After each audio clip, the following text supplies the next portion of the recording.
Recruiters do not get bonuses and raises for finding people who are willing to work for less.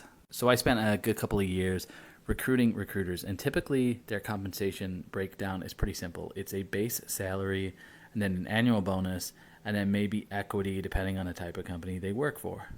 Part of my role also was looking at offer letters and looking at how those bonuses would work. And none, I repeat, none of the bonuses that I looked at had anything in there about finding people at a lower rate or lowballing people or trying to find cheap labor.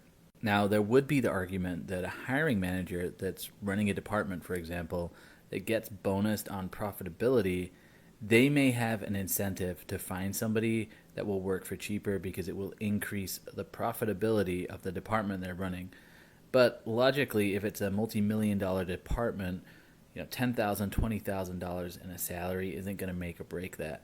So I think this whole idea doesn't make any sense. So Joel, why do lowball offers happen?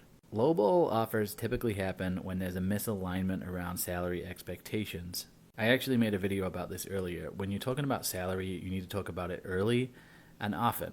So at the beginning of the process, you ask, what are you targeting? Okay, this is what we're budgeting. Great, there's alignment here.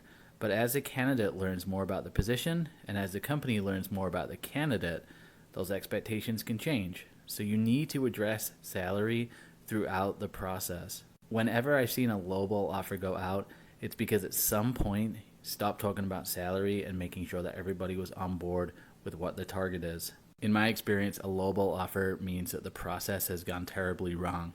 You can't always point the finger at the recruiter, but I would challenge any recruiter that's seeing a lot of lowball offers to look at themselves in the mirror and see, are they having the conversation around salary early and often with both parties? But it has nothing to do with getting a bonus.